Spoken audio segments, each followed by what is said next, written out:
The obsession with an avoidant who has caused significant emotional harm isn't a sign of true love or deep connection. It's a psychological trap created by the perfect storm of intermittent reinforcement, unresolved attachment wounds, and the human brain's addiction to uncertainty and challenge.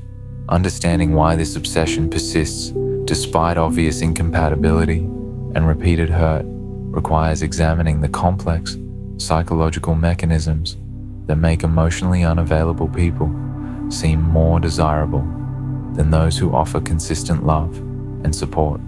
This obsession often masquerades as romantic devotion, while actually representing a form of psychological self-harm that prevents authentic healing and healthy relationship formation. The avoidant who hurts someone doesn't become obsession-worthy because of their positive qualities or relationship potential, but because their inconsistent behavior triggers deep psychological patterns that create artificial intensity and perceived significance. The intermittent reinforcement schedule they provide, moments of connection followed by withdrawal, expressions of care followed by rejection, intimacy followed by distance, creates the same addictive response pattern found in gambling, substance abuse, and other compulsive behaviors. The unpredictability of their emotional availability makes their attention feel more valuable when it's received and more desperately needed when it's withdrawn. This obsession reveals more about the obsessed person's psychological wounds and unmet needs than it does about the avoidant's actual desirability or compatibility as a partner. The avoidant becomes a screen onto which unresolved attachment trauma, childhood wounds, and unconscious beliefs about love and worthiness are projected. They represent an opportunity to finally win the love that was withheld in early relationships, to prove one's worthiness through persistence and devotion, to transform rejection into acceptance through enough effort and understanding. The intermittent reinforcement trap, the foundation of obsession with a harmful avoidant, lies in the powerful psychological principle of intermittent reinforcement, where unpredictable rewards create stronger attachment than consistent ones. The avoidant's sporadic expressions of love, rare moments of vulnerability, and occasional displays of affection feel more significant and valuable than the consistent care offered by emotionally available partners. This scarcity creates artificial value that has nothing to do with the actual quality of what's being offered. The human brain is evolutionarily wired to pay more attention to uncertain outcomes than predictable ones, a survival mechanism that kept our ancestors alert to potential threats and opportunities. In modern relationships, this mechanism misfires when applied to emotional unavailability, making the avoidant's inconsistent behavior feel more engaging and important than steady, reliable love. The obsessed person experiences a neurochemical high when the avoidant shows affection that's far more intense than the satisfaction of consistent emotional availability. This reinforcement pattern creates a psychological addiction where the person becomes dependent on the highs and lows of the avoidant's emotional availability rather than seeking the stability and security of healthy relationships. They begin to associate love with uncertainty, passion with pain, and significance with struggle. Relationships that offer consistency and emotional safety feel boring or insufficient in comparison to the intensity generated by the avoidant's unpredictable behavior. The intermittent reinforcement also prevents accurate assessment of the relationship's overall quality because the rare positive moments overshadow the consistent negative patterns. The person focuses on the avoidant's potential rather than their demonstrated behavior, on exceptional moments rather than typical interactions, on what could be rather than what actually is. This selective attention maintains the obsession by filtering out evidence that contradicts the fantasy of eventual fulfillment. Unresolved attachment wounds. Obsession with a harmful avoidant often stems from unconscious attempts to resolve childhood attachment wounds through adult relationships. The person may have experienced inconsistent caregiving, emotional neglect, or conditional love during their formative years, creating unconscious beliefs that love must be earned through persistence, that emotional availability indicates lack of worth, that struggle equals significance in relationships. The avoidance behavior recreates familiar childhood dynamics where love was uncertain, attention was scarce, and approval had to be earned through perfect behavior or exceptional effort. This familiarity feels like home to the wounded psyche, even when it's harmful and destructive. The person mistakes the activation of old trauma patterns for deep connection and meaningful love, not recognizing that they're simply replaying unresolved psychological dramas. These attachment wounds create unconscious beliefs that healthy, available partners must be flawed or unworthy because their consistent love doesn't match the person's internal programming about how relationships work. They've learned to associate love with anxiety, uncertainty, and the need to prove worthiness, making the avoidance behavior feel more authentic and significant than straightforward expressions of care and commitment. The obsession becomes an unconscious attempt to rewrite childhood experiences by finally winning the love of someone who initially rejects or withdraws from them. They believe that if they can transform the avoidance emotional unavailability into commitment and love, they'll heal their early wounds and prove their fundamental worthiness. This fantasy drives the obsession long after rational assessment would suggest moving on. The fantasy of transformation, a significant component of obsession with harmful avoidance, involves the fantasy that patience, understanding, and unconditional love will eventually transform them into the ideal partner. This transformation fantasy allows the obsessed person to avoid accepting the reality of incompatibility while maintaining hope that their investment will eventually be rewarded. They become addicted to the potential they see in the avoidant rather than dealing with the person who actually exists. The transformation fantasy often includes detailed scenarios about how the avoidant will eventually recognize their worth, overcome their emotional limitations, and provide the love and commitment that was previously withheld. These fantasies feel more exciting and meaningful than the reality of building relationships with people who are already emotionally available and capable of commitment.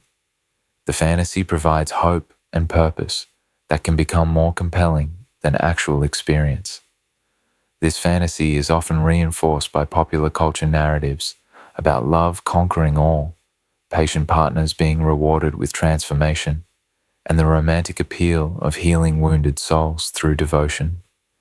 These cultural messages provide external validation for choices that are actually psychologically harmful, making the obsession feel noble and romantic rather than compulsive and self-destructive. The transformation fantasy also allows the obsessed person to avoid confronting their own role in choosing unavailable partners and their own need for healing and growth. By focusing on the avoidant's potential for change, they avoid examining their own patterns, wounds, and unconscious motivations that draw them to emotionally unavailable people repeatedly. The validation addiction, obsession with a harmful avoidant, often represents an addiction to the validation that comes from their rare expressions of care or attention.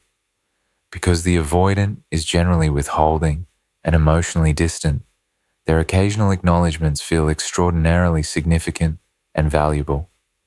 The person becomes dependent on these moments of validation while ignoring the consistent invalidation that characterizes the majority of their interactions.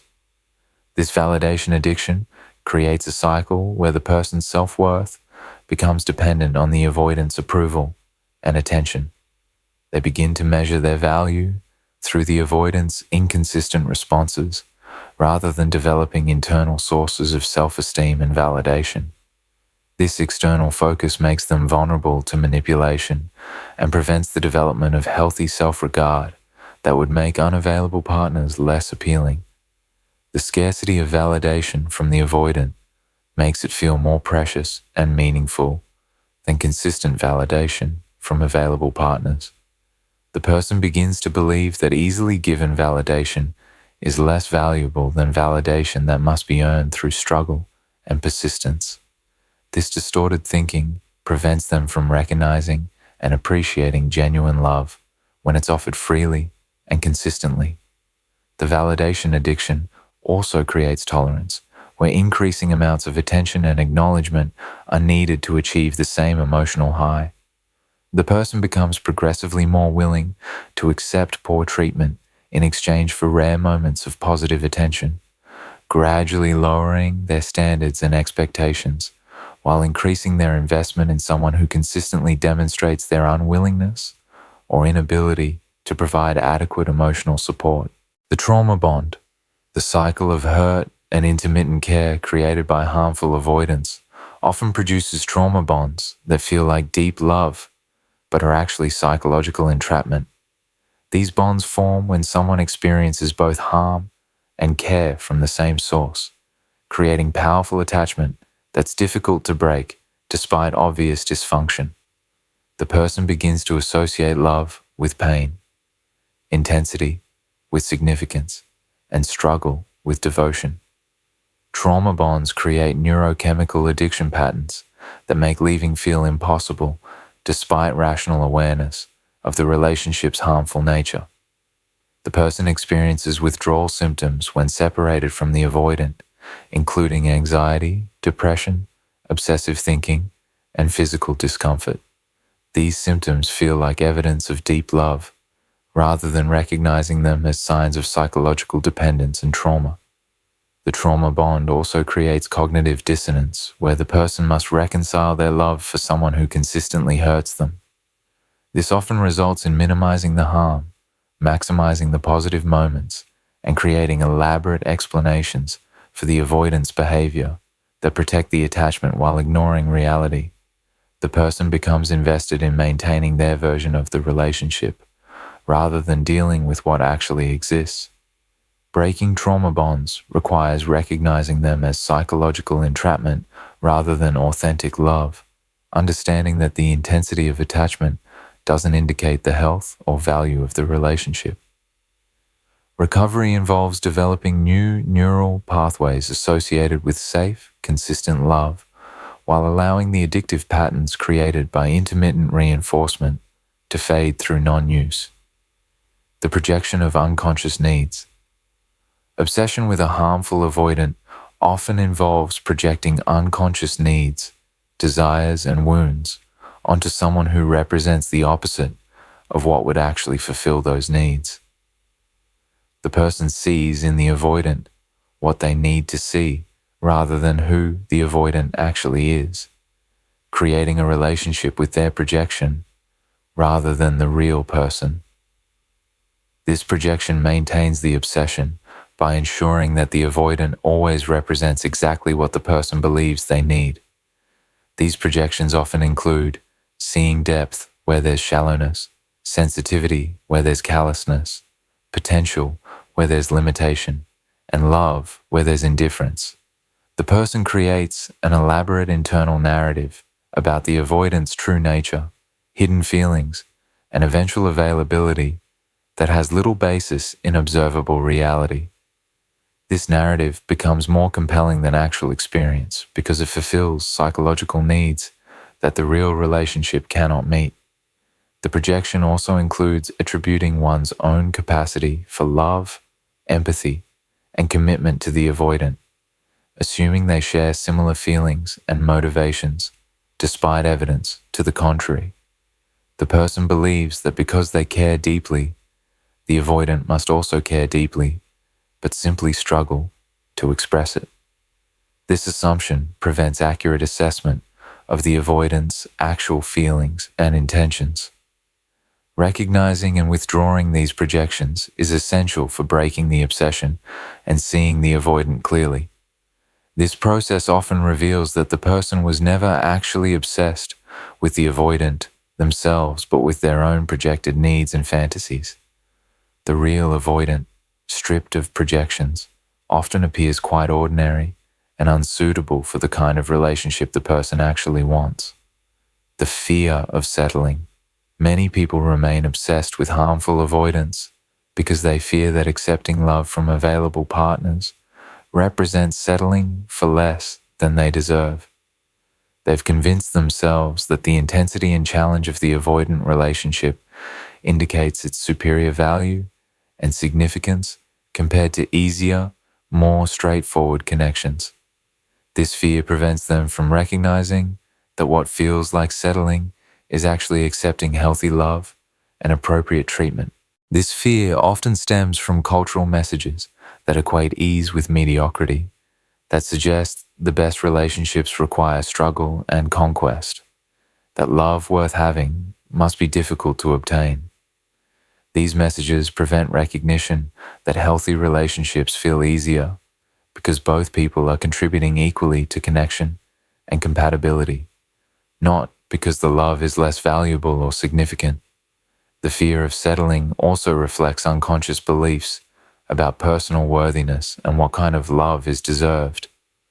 The person may believe that they don't deserve easy love and must earn it through struggle and persistence.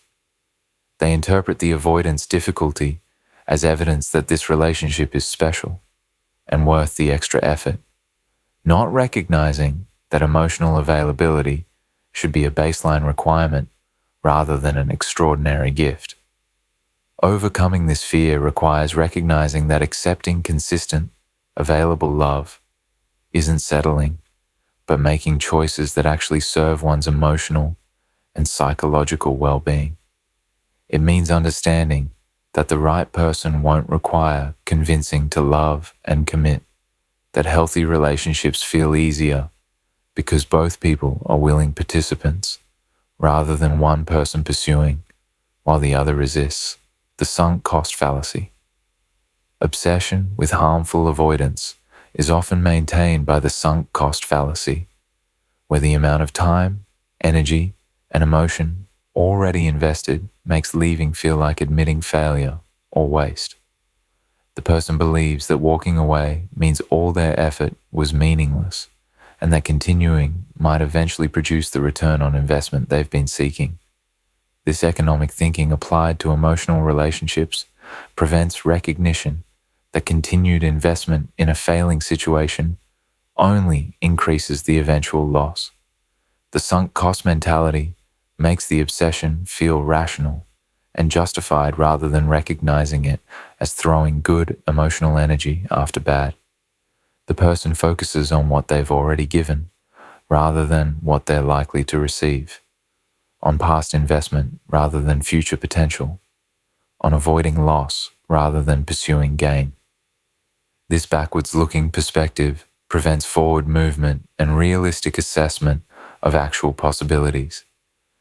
This fallacy also creates pressure to justify the obsession by eventually achieving the relationship's success that would retroactively validate all the previous struggle and pain.